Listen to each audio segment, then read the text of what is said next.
So, hello and Jai Hind everyone. This is Yanshu. Here I'm going to discuss another session of science. Definitely science का ये अपना part number 8 होने वाला है और 15 part अपने आएंगे चैनल पे जो आपकी एग्जाम के लिए इनफ होने वाले हैं। साइंस सेक्शन आपका 10 नंबर आपके पेपर पे से क्वेश्चन मतलब 10 क्वेश्चन आपके इससे बन के आने वाले हैं। जो जो टॉपिक्स दिए हैं ऑलमोस्ट मैंने कंप्लीट करा दिए हैं और टॉपिक से क्वेश्चन मैं करा रहा हूँ। तो जो भी रूल्स वगैरह बनते हैं कॉन्सेप्ट वो मैं डिस्कस करता चलता हूँ और ज़्यादा कुछ डिफिकल्ट पेपर नहीं आएगा, इस बात को भी ध्यान में रखते हुए उसी टाइप के थोड़ा क्वेश्चन लेके आ रहा हूँ।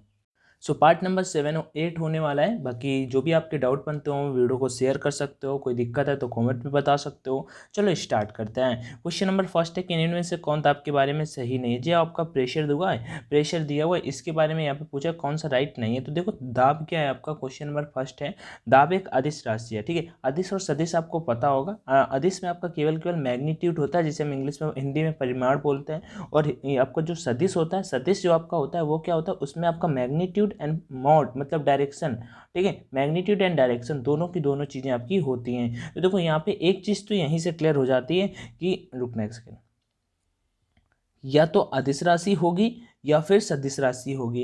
एक चीज़ तो सिंपल सा, दाब आपका अदिश राशि होता है तो वेक्टर वाला आपका गलत हो गया, बाकी दो यहाँ पे राइट हो जाते हैं। ऐसा यूनिट आपका पास्कल होता है। नेक्स्ट क्वेश्चन की ओर बढ़ते हैं कि पर्वतारोही ऊंचे स्थानों तक नाक से रक्तस्राव ग्रस्त होते हैं क्योंकि। देखो यहाँ पे एक दो क्वेश्चन इसी टाइप के और बन के आ जाते हैं। देखो जैसे जैसे हम नीचे जाते हैं प्रेशर बढ़ता जाता है, लेकिन जैसे जैसे हम प्रेशर ऊपर जाते हैं प्रेशर कम हो जाता है। ठीक है, जैसे आपको पता होगा जब आप फ्लाइट में जब इंडियन एयरफोर्स के लिए निकलोगे ना, मतलब ट्रेनिंग के लिए जाओगे या फिर आप ट्रेनिंग से बैग आओगे, तो जब बैग आओगे तो इंडियन एयरफोर्स आपको टिकट मतलब करा के देता है और जिस दिन जाना होता है आपको टिकट मतलब वो लोग करा देते हैं। तो आपका जो निप होता है, पेन होता है जो स्याही वाले, उनसे इंक कभी कभी बाहर आ जाता है या फिर आपसे बोला जाता है कि फ़ोन को ऑफ कर लो। ठीक है, जो ज़्यादा वृद्ध लोग होते हैं उन्हें भी वहाँ पे सांस लेने पे थोड़ा सा दिक्कत होने लगता है क्योंकि वहाँ पे एटमॉस्फेरिक प्रेशर जो वायुमंडलीय दाब होता है वो कम होने लगता है। तो क्वेश्चन नंबर सेकंड में क्या पूछा था कि पर्वतारोही ऊंचे स्थानों तक नाक से स्राव से ग्रस्त होते हैं। ठीक है, पर्वतारोही मतलब जो पर्वतों पे चढ़ते हैं। ठीक है, लेकिन इसका आप आंसर बता सकते हो कि जो आपका वायुमंडलीय दाब होता है, एटमॉस्फेरिक प्रेशर होता है, वो काफ़ी कम होता है रक्तचाप की तुलना में, काफ़ी कम होता है रक्तचाप की तुलना में। तो क्वेश्चन सेकंड का right answer option number A हो जाएगा। ठीक है, नेक्स्ट क्वेश्चन नंबर थर्ड की ओर बढ़ते हैं। थर्ड नंबर क्या है, निम्न में से कौन सी एक सदिश राशि नहीं है। इनमें से कौन सी एक सदिश राशि नहीं है। मैंने आपको ऑलरेडी बता दिया सदिश सदिश क्या होता है, आपको पहले से पता होगा। इसमें मैग्नीट्यूड एंड डायरेक्शन होता है, उसमें केवल केवल मैग्नीट्यूड होता है आपका। ठीक है, तो यहाँ पे मैं आपको बता दूं डिस्प्लेसमेंट सदिश राशि होता है। ठीक है, अब बराबर डब्ल्यू इंटू एस पता पढ़ा होगा आपने। ठीक है, मतलब जो आपका होता नहीं है work equal to force into displacement, तो डिस्प्लेसमेंट इसी से जाके निकालोगे। उसके बाद इनिशियल पॉइंट और फाइनल पॉइंट के बीच के मान लो बीच के डिस्टेंस को ही हम डिस्प्लेसमेंट बोलते हैं। वेलोसिटी पता ही होगा, ये भी आपका वेक्टर होता है, ये भी वेक्टर होता है, ये भी वेक्टर होता है। वॉल्यूम आपका आपका वेक्टर नहीं होता है, ये वेक्टर नहीं होता है। तो vector quantity which of the following is not a vector quantity, तो इनमें से कौन एक वेक्टर क्वांटिटी नहीं है, तो आपका वॉल्यूम आयतन। ठीक है, आगे बढ़ते हैं नेक्स्ट क्वेश्चन की ओर। नेक्स्ट क्वेश्चन क्या, क्वेश्चन नंबर 4 है कि उच्च शिखरों पर वायु दाब पृथ्वी की सतह पर वायु दाब की तुलना में कम होता है। सिंपल से मैंने आपको ऑलरेडी बता रखा है, उच्च शिखरों पर वायु दाब पृथ्वी की सतह पर वायु दाब की तुलना में। मान लो आप ये पृथ्वी पे हो और ये मान लो सबसे ऊंचा पॉइंट है, ये मान लो सबसे नीचा पॉइंट है, निचला पॉइंट है। पूछ रहा है ऊपर क्या होगा। मैंने ऑलरेडी बताया ना कि वहाँ पे भाई प्रेशर क्या होता जाता है, कम होता जाता है। क्या होता जाता है, कम होता जाता है, तो लेस हो जाएगा। ओके, नेक्स्ट क्वेश्चन नंबर 5 की ओर बढ़ते हैं। दाब बढ़ता है, दाब कब बढ़ता है, दाब का गहराई का दाब पर कोई प्रभाव नहीं पड़ता, गहराई को कम करने पर गहराई बढ़ने के साथ इनमें से कोई नहीं। तो क्वेश्चन नंबर 5 का ऑप्शन नंबर सी हो जाएगा। विथ इंक्रीजिंग डेप्थ, जैसे जैसे हम नीचे की ओर जाते जाएंगे उसका जो प्रेशर होगा वो बढ़ता जाएगा, जो प्रेशर होगा वो बढ़ता जाएगा तभी। नेक्स्ट क्वेश्चन की ओर बढ़ते हैं। क्वेश्चन नंबर 6 की ओर क्या है, वायुमंडलीय दाब को किससे मापा जाता है। ये मान लो बहुत पूछा जाता है क्वेश्चन, मतलब एक लॉजिकली मैं बोलूँ तो जो सिंपल वाले एग्जाम होते हैं, सिंपल आई मीन छोटे छोटे से एग्जाम, लाइक छोटे, मैं एयरफोर्स नेवी को भी इस कैटेगरी पे ही रखता हूँ, उनमें ये क्वेश्चन बहुत पूछा जाता है, मतलब ज़्यादा डिफिकल्ट लेवल का नहीं होता है इस वजह से। तो आपका जो वायुमंडलीय दाब को मेजर किया जाता है बैरोमीटर से। ठीक है, और आगे बढ़ते हैं। आर्द्रता मापने के लिए हाइग्रोमीटर।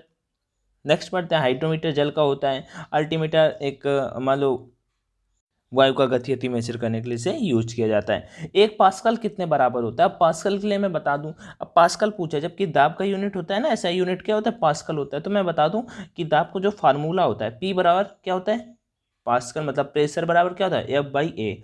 ठीक है, तो एफ मतलब न्यूटन, ए मतलब मीटर स्क्वायर, तो न्यूटन पर मीटर स्क्वायर, तो 1 न्यूटन पर मीटर स्क्वायर। यहाँ पे 22 ये सब टाइपिंग में हो गया, इसके लिए सॉरी, क्योंकि बनता नहीं है, एक बार सिंगल वो स्क्वायर पे जाता ही नहीं था इस वजह से।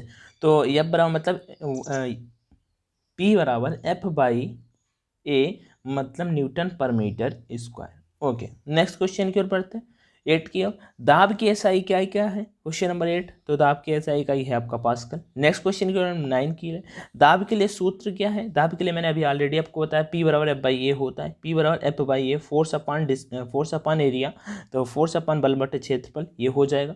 नेक्स्ट क्वेश्चन की ओर बढ़ते हैं, क्वेश्चन नंबर 10, पृथ्वी पर मनुष्य द्वारा लगाया गया दाब न्यूनतम होता है। आप 20 आउट ऑफ 20 स्कोर बताना, क्योंकि 10 क्वेश्चन आई थिंक बायोलॉजी के, केमिस्ट्री के भी ऐड किए हैं, क्योंकि धातुएं दिया हुआ है चैप्टर, ठीक है, तो उसे तो कंप्लीट कर, एक पार्ट में उसका ऑलरेडी करा चुका हूँ, बट उससे मुझे ऐड करना था, मुझे लगा कि ये वाला चैप्टर कराना चाहिए, तो मैं उसे ऑलरेडी लेके आया हूँ। तो पृथ्वी पर मनुष्य द्वारा लगाया गया दाब न्यूनतम होता है, ठीक है। कब होता है, मतलब पृथ्वी पर मनुष्य द्वारा लगाया गया दाब न्यूनतम कब होता है, बताओ भाई। सबसे कम दाब कब लगता है भाई आदमी, जब आपने देखा होगा ना एग्जाम्पल, जब कोई मतलब उसमें लाइक क्या बोलते हैं, कचड़ा मतलब दलदल जिसे बोलते हैं, तो फंस जाता है, तो उससे कहा जाए लेट जाओ भाई, तो उसका जो प्रेशर होगा वो थोड़ा सा ज़्यादा हो जाएगा, ऐसा कुछ। तो पृथ्वी पर मनुष्य द्वारा लगाया गया दाब न्यूनतम होता है, कब न्यूनतम होता है, तो इसका right answer option number C हो जाएगा, जब वो जमीन पर सोता है, स्लीप ऑन द ग्राउंड। अब किसी सतह के मान लो इकाई क्षेत्र पर लगने वाले मतलब बल को ही हम दाब कहते हैं। किसी क्षेत्र के इकाई क्षेत्रफल पर लगने वाले, किसी सतह के मतलब एरिया के इकाई क्षेत्रफल पर लगने वाले बल को ही तो हम दाब कहते हैं। और पृथ्वी द्वारा मनुष्य पर लगाया गया दाब न्यूनतम हो, ठीक है, जब होता है जब वह जमीन पर सोता है, ठीक है ना। जब आदमी जमीन पर सोएगा तो उसका बल जो होगा, दाब होगा, वो न्यूनतम होगा। क्वेश्चन 10 हो गया। क्वेश्चन 11 की ओर चलते हैं। कोस्ट गार्ड एग्जाम के लिए काउंटिंग के बचे हुए हैं कुछ डे, तो मेरा आप सभी को एक सजेशन है कि डेफिनेटली ऑनलाइन टेस्ट नहीं लगाए हो तो आप जाके परीक्षा पे लगा लेना। है क्या भाई, प्राइस कुछ ज़्यादा नहीं है, पहली बार बाई करोगे 149 रुपीज़ में आपको मिल जाएंगे। 20 टेस्ट अभी हो गए हैं, ठीक है, जबकि अभी तक 15 थे। आप जाके प्रैक्टिस करो और ऑनलाइन टेस्ट लगाओ, ठीक है। Air force XY, air force X, air force Y, ठीक है। उसके बाद यहाँ पे बात कर लेता हूँ आपका next and navy SSR MR सबके लिए अवेलेबल है। स्पेशली कोस्ट गार्ड के लिए मैं बता दूँ, यहाँ पे आप दूसरे कैंडिडेट से कंपेरिजन कर सकते हो कि आप कहाँ पे स्टैंड करते हो, आपसे ऊपर कितने जा रहे हैं, आपसे नीचे कितने आ रहे हैं, वो सारी की सारी चीज़ें यहाँ पे आपको देखने को मिल जाती हैं। और उसके बाद सबसे बड़ी चीज़ नेगेटिव मार्किंग होती है। वैसे कोस्ट गार्ड के पेपर में है नहीं, तो नेगेटिव मार्किंग का कोई सीन नहीं है, फिर भी यहाँ पे ऑनलाइन टेस्ट लगाने के, क्योंकि पेपर आपका ऑनलाइन होगा ना, तो इस वजह से आपको बहुत ज़्यादा फायदा मिलेगा। फिर भी आपको जो भी बेस्ट लगे आप कर सकते हो। परीक्षा ऐप का लिंक डिस्क्रिप्शन बॉक्स में दिया है, मेरे पॉइंट ऑफ व्यू से परफेक्ट है भाई। 149 रुपये में क्या लोगे, ठीक है, और मतलब इतने 20 टेस्ट मिल जाएंगे। और एक बार बाई कर लोगे, इन फ्यूचर कभी दोबारा बाई करोगे तो 110 रुपये पे करने पड़ेंगे आपको। एक्सप्लोर का ऑप्शन होगा, एक्सप्लोर कर लेना दोबारा, 110 रुपये वहाँ पर जितने टेस्ट हैं, NDA, air force X, air force Y, air force XY, army, navy, AFCAT, वो जितने भी हैं सब के सब टेस्ट आपको मिल जाएंगे। लगभग मैं बोलूँ तो 250-260 रुपये में आपको 300 टेस्ट मिल जाएंगे, तब तो टेस्ट का प्राइस 1 रुपये भी नहीं पड़ता। परीक्षा ऐप का लिंक डिस्क्रिप्शन बॉक्स में है, डाउनलोड करो और ऑनलाइन टेस्ट लगाओ। फिर भी कोई दिक्कत है तो मुझे ज़रूर बताना। नेक्स्ट क्वेश्चन है कि मुद्रालय में, ठीक है, मुद्रालय में प्रयुक्त टाइप धातु किसकी एलॉय होती है, मीन्स किसकी बनी होती है, ठीक है। यहाँ पे ये पूछा गया है, तो सिंपल सा पूछा है, the metals alloys are use to make type characters for printing के लिए हम किस धातु का यूज करते हैं। तो सीसा, मतलब सिंपल सा मैं इसका राइट आंसर बता दूं तो वो आपका सबसे ज़्यादा अगर मात्रा में मैं बोलूँ तो आपका सीसा यूज होता है। सबसे ज़्यादा मात्रा में आपका सीसा यूज होता है, ऑलमोस्ट 68%, ठीक है।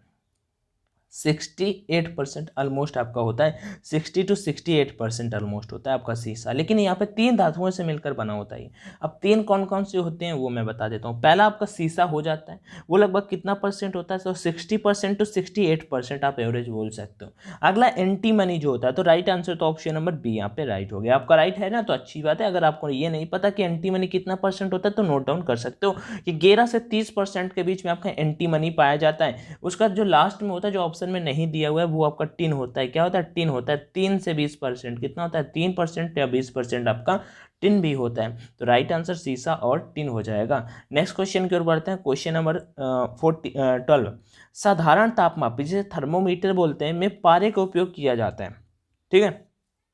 पारा आपका उसमें भी होता है, आपका जो CFL होता है ना, CFL, ठीक है। तो इसमें भाई और ये काफ़ी विशाल मतलब खतरनाक टाइप का होता है। तो चलो आगे बढ़ते हैं। जो इसकी विशेषता क्या है? जो साधारण तापमापी थर्मामीटर पारे का उपयोग किया जाता है, क्यों? क्योंकि इसकी विशेषता क्या है? तो क्वेश्चन नंबर 12 पे मैं बता दूं आपका, इसका right answer option number C होगा। इसका हाई ऑपरेटिंग पावर होता है, इसका हाई ऑपरेटिंग पावर सिस्टम होता है। तो क्वेश्चन नंबर 12 का right answer option number C, ठीक है। और जो आपका ऊष्मा होता है ना, ऊष्मा पारा हो गया या ऊष्मा हो गया, दोनों के दोनों आपके विद्युत का सुचालक होते हैं। पारा एवं ऊष्मा दोनों के दोनों विद्युत का सुचालक होते हैं। नेक्स्ट क्वेश्चन 13, किसी बिजली की स्त्री को गर्म करने के लिए किस धातु का प्रयोग किया जाता है? बिजली की स्त्री को कैसा घुमाया, मतलब हल्का सा क्वेश्चन, बस इतना ही घूमेगा, कुछ डिफरेंट करता है। स्त्री लाइक बिजली की स्त्री जिसे प्रेस किया जाता है, ठीक है, जिसे आप प्रेस बोलते हो, किस धातु का यूज किया जाता है? तो वो धातु आपका होता है नाइक्रोम। कौन सा होता है आपका? नाइक्रोम होता है। अब नाइक्रोम किसका बना होता है वो भी मैं बता देता हूँ।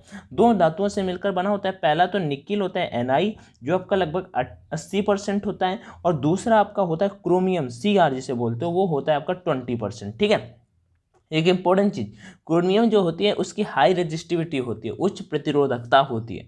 तो क्वेश्चन नंबर कौन सा होगा? क्वेश्चन नंबर 13 का right answer option number C हो जाएगा। नेक्स्ट क्वेश्चन की ओर बढ़ते हैं 14 की ओर। तरल अवस्था में पाई जाने वाली अधातु है the non metal which is found in liquid state, ठीक है। तरल अवस्था में पाई जाने वाली अधातु कौन सी है? तो वो आपका ऑप्शन नंबर ए है, ब्रोमीन जिसे बोला जाता है, ठीक है। तरल अवस्था में पाई जाने वाली एकमात्र धातु है जो ब्रोमीन है। ये समान ताप पर द्रव अवस्था में पाई जाती है। अगर नॉर्मल टेम्परेचर में बात करें तो द्रव अवस्था में पाई जाती है, लेकिन यहाँ पे तरल की बात कर रहे हैं। ब्रोमीन एक गहरे लाल रंग का तैलीय पदार्थ होता है, ठीक है। ये भाई मतलब गहरे लाइक थोड़ा ज़्यादा ही रेड टाइप का पदार्थ होता है, ठीक है, जिसमें एक तीक्ष्ण गंध, एक लाइक गंध टाइप में आती रहती है। तो कौन सा होगा तरल अवस्था में पाई जाने वाली है धातु? ब्रोमीन। नेक्स्ट क्वेश्चन की ओर बढ़ते हैं 15 नंबर की ओर। तांबा किसके द्वारा शुद्ध होता है? तांबा तांबा किसके द्वारा शुद्ध होता है? वो आपका विद्युत अपघटन, बाई इलेक्ट्रोलॉसिस, ठीक है। तांबा किसके द्वारा शुद्ध होता है? तो बाई इलेक्ट्रोलॉसिस के थ्रू आपका ये प्योर मत शुद्ध किया जाता है। तांबा अपेक्षाकृत सक्रिय धातु है, तांबा एक सक्रिय धातु है, मतलब ठीक है। इसलिए यह प्रकृति में जितनी भी प्रकृति हैं, ठीक है, मुक्त एवं संयुक्त दोनों अवस्थाओं में पाया जाता है। भाई तांबा तो मुक्त एवं संयुक्त मतलब फ्री और अनबाइंड दोनों में पाया जाता है। तांबे का शोधन विद्युत अपघटन की विधि द्वारा किया जाता है। तो पूछ रहा था तांबा किसके द्वारा शुद्ध किया जाता है? तो विद्युत अपघटन के द्वारा शुद्ध किया जाता है। नेक्स्ट क्वेश्चन 16 की ओर बढ़ते हैं। कौन सी धातु हथेली पर रखने पर पिघल जाती है? कौन सी धातु ऐसी होती है जो हथेली पर रखने से पिघल जाती है? तो उसे बोला जाता है गैलियम। क्या बोला जाता है? गैलियम। 29.8 डिग्री ऑलमोस्ट इसका मतलब टेम्परेचर होता है, ठीक है, सेल्सियस पे। आगे बढ़ते हैं नेक्स्ट क्वेश्चन की ओर 17 की ओर। 17 है, किस धातु में निर्मित मिश्र धातु को हवाई जहाज तथा रेल डिब्बों के पुर्जे बनाने में प्रयोग किया जाता है? किस धातु को निर्मित मिश्र धातु के हवाई जहाज तथा रेल डिब्बे, मतलब यहाँ पे ऑप्शन में जो दिया हुआ है ना, इनमें से किस धातु को सबसे ज़्यादा यूज किया जाता है? तो वो आपका एल्यूमिनियम होता है, ठीक है। एल्यूमिनियम का सबसे अधिक प्रयोग किया जाने वाली अलावा धातु है। यह धातु तांबे और लोहे की तुलना में हल्की भी होती है, ठीक है। कौन हल्का होता है लोहे और तांबे की तुलना में? एल्यूमिनियम आपका, ठीक है। नेक्स्ट क्वेश्चन की ओर बढ़ते हैं। धूप के चश्मों के लिए कौन से कांच का प्रयोग किया जाता है? ये आपका एमआर के एग्जाम पे आया हुआ क्वेश्चन है, ठीक है। तो कौन सा हो जाएगा भाई? क्रुक्स कांच, आई थिंक क्रुक्स कांच होता है। क्वेश्चन नंबर 18 का right answer option number A हो जाएगा, और जो राइट भी है क्रुक्स कांच ही होता है। नेक्स्ट क्वेश्चन नंबर 19 की ओर बढ़ते हैं कि पायरेक्स कांच को अधिक मजबूत बनाने के लिए क्या उत्तरदायी होता है?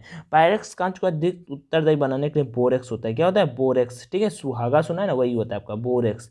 तो क्वेश्चन नंबर 19 का right answer option number C. Last question आज के सेशन का कि लोहे की चादर को जंग से बचाने के लिए उस पर निम्नलिखित में किस धातु की परत चढ़ाते हैं? लोहे की चादर होती है, उसे जंग से बचाने के लिए किस धातु की परत चढ़ाते हैं? वो आपको चढ़ाते हैं जिंक का। किसका चढ़ाते हैं? जिंक का। तो क्वेश्चन नंबर 20 का right answer option number C. Guys फिर भी कोई डाउट हो तो कमेंट में मुझे डेफिनेटली आस्क कर सकते हो, मैं जरूर आपको रिप्लाई करूंगा। बाकी thank you so much for watching this video. Do share if you like it, otherwise कोई सीन नहीं है। थैंक यू, जय Hind and all the best.